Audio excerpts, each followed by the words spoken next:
So today we are going to be looking at the science of fame. Now we're going to be downloading a lot of important information, so you might want to press pause and take some notes. Science. To me, science is you do an experiment over and over and over and you get the same results. Fame, it's not egotistical to look at fame when you have something essential to give to the planet. So here we go. A few years back, I was watching PBS and they did a special on the world's greatest publicist. And he went and made this company famous, got $1 million. And he went and made another company famous, $1 million. Made another company famous, $1 million. Well, after he was a multimillionaire, you see him with Mother Teresa, His Holiness the Dalai Lama, and so on, where he starts making charities famous. So they're interviewing him. And he says that it's ridiculously simple. The 3 pillars for fame are, and get ready to write, 1, testimonies. 2, visuals-video. And 3, boldness. You have to understand, testimonies are gold. Not only that, but when you see a testimony, you're realizing you're just not the only person receiving it. There are others receiving it as well.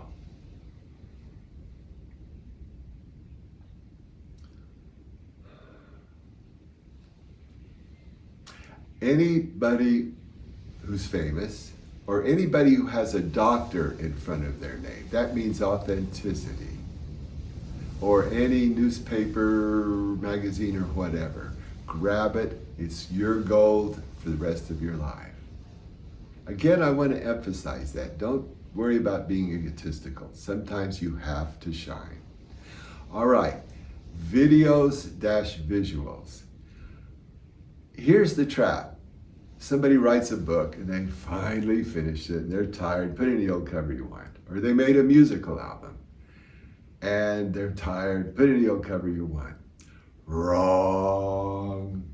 That cover of the book, that cover of the album, that first website page colors their perception of what you have to give dramatically. Let's talk a little bit about visuals. Be careful of the color red. Red is a universal sign for stop and Red Cross and things like that. Only time it works is with energy things like Coca-Cola or gasoline or something like that. Be careful of the color dark blue. That's a bit heavy. One of the greatest books ever written is Journey of the Soul by Dr. Michael Newton. Amazing book, but the cover is just so dark blue with the little stars, and it's just kind of, it hurts the book so much that they can't perceive it. So, visuals are important. Another little hint is the color fuchsia. Fuchsia is the color of the heart. Anyone who sees the color fuchsia feels heart. I'll tell you a little secret. When I go to business meetings, I always wear my fuchsia colored Hawaiian shirt. So anybody sees me, they see heart. Well, that's the way I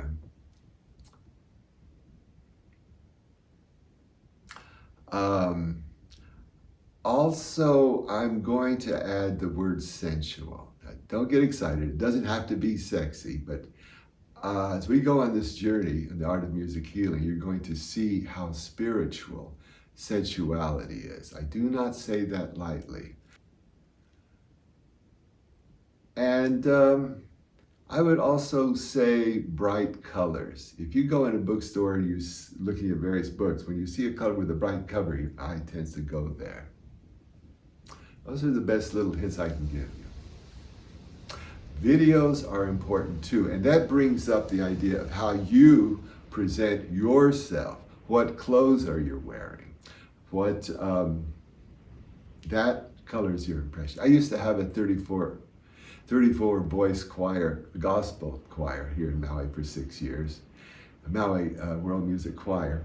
And I always had them in yellow, orange, red, and white, because they looked like a candle flame. We were energetic, so I let the red in. So visuals are important.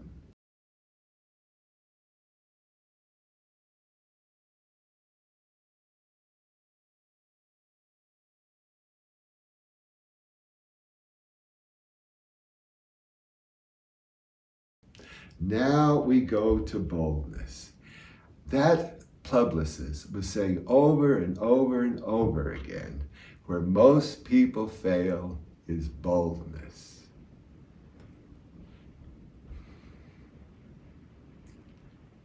As a musician, I've noticed, for example, in the 50s, there was a real powerful black musician named Ray Charles, who I still love a lot. And he spent 2 years trying to become famous by imitating Nat King Cole, who was a rather conservative black musician. The 50s was very conservative.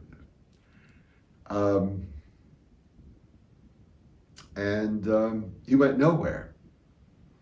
So he was in the studio fiddling around by putting some gospel licks into a rock song, fiddling around. And the producer went up to him and said, "Look, everything else failed.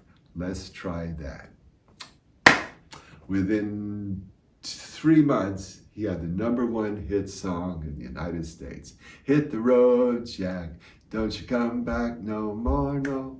And that did it. He was off. He did something no one else did.